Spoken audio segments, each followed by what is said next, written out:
میرے دو نظریات ہیں. ایک یہ کہ ٹورزم ہی ہمیں نہیں رکھنا چاہیے.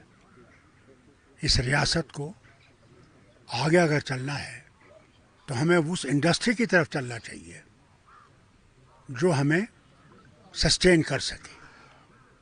ٹورزم ایک مصیبت یہ ہے، ایک گولی چل جائے کہیں پہ ایسے لوگ بھاگتے ہیں. میں نے خود دیکھا کارگل کا جب ہوا، کارگل اور کتنی دوری ہے مگر بھاگ گئے لوگ. میری حکومت تھی، ڈر گئے. اسے جہاں تک آج ہے، آج سب سے زیادہ ضروری ہے ان لوگوں نے جنہوں نے اپنے گروی رکھ کے جو بھی ان کے پاس تھا، بینک لون لے کے اپنے ہوٹلوں کو ٹھیک کیا. پونی والوں نے گھوڑے خریدے، ٹیکسی والوں نے ٹیکسی خریدی. ہر ایک نے اپنے آپ کو آگے بڑھانے کے لیے، سرکاری نوکری کے لیے نہیں کہ اپنے پاؤں پہ کھڑے ہو. جو سب سے بڑی چیز ہے وہ اس ٹورزم نے ہمیں دیا تھا. اور اس سال یہ امید تھی کہ کروڑوں میں لوگ آئیں گے اور ہمارے پاس جگہ نہیں ہے ان کو رکھنے کی.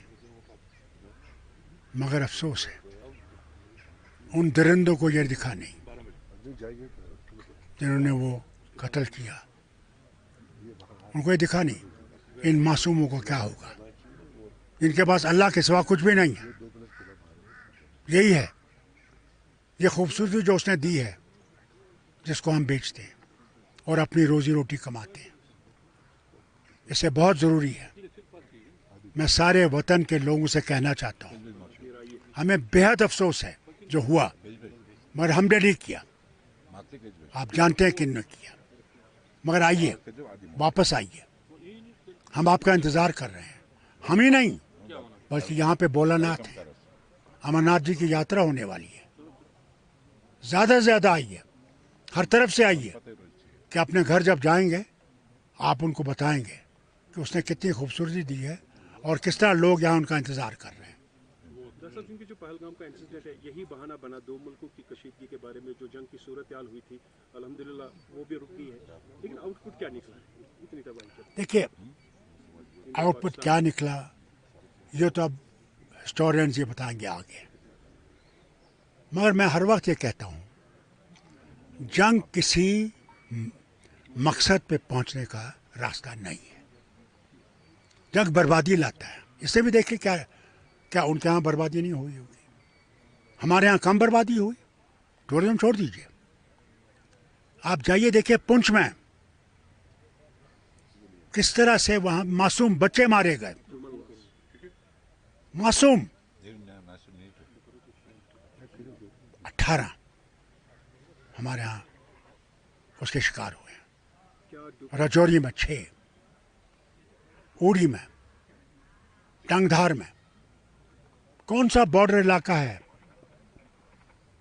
جہاں ہمارے لوگوں نے مصیبت نہیں اٹھائی؟ کیا ڈپلومیٹک ویز جو ہے ان کو ہموار کرنا پڑے گا، نرم رویہ؟ میں سمجھتا ہوں یہ جو پردھان منتری نے وہ ڈیلیگیشنز بھیجے ہیں، اللہ کرے کہ وہ یہ میسج بھی لے جائے کہ ہم لوگ امن چاہتے ہیں. ہم لڑائی کا حقدار ہم نہیں ہیں، ہم لڑائی نہیں چاہتے. مگر اللہ کے واسطے یہ بند کرو، بے گناہ کو مارنا بند کرو. لیکن دونوں ملک جو ہے پانی پر ایک دوسرے کو کھینچ رہے ہیں. جو انڈس واٹر ٹریٹی ریزن بنایا، نتیجہ یہ ہے کہ اب رپورٹڈلی جو چائنا ایک الگ ڈیم تیار کر رہا ہے محمد ڈیم کے نام سے. تو how it will become a problem in future. تو ہمیں یہ بھی دیکھنا ہے کیونکہ ابھی تک اس پر ٹسل برہم پترا جو ہے اس میں ہمیں مصیبت آئی تھی جو وہ ڈیم بنا رہے ہیں. کون؟ چائنا. مین ریور جس کو افیکٹ ہوگا وہ برہم پترا ہے. وہ صرف ہندوستان کو افیکٹ کرے گا، وہ بنگلہ دیش کو بھی افیکٹ کرے گا. جہاں تک پانی روکنے کی بات ہے میں نہیں سمجھتا ہوں ہم پانی روکیں گے. مگر ہمیں بھی اپنے لیے فائدہ ہونا چاہیے نا.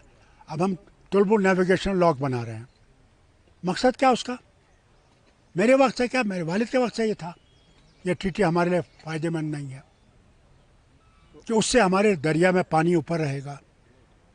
جو سامان ہے وہ کیوں نہیں ریور سے جا سکتا ہے؟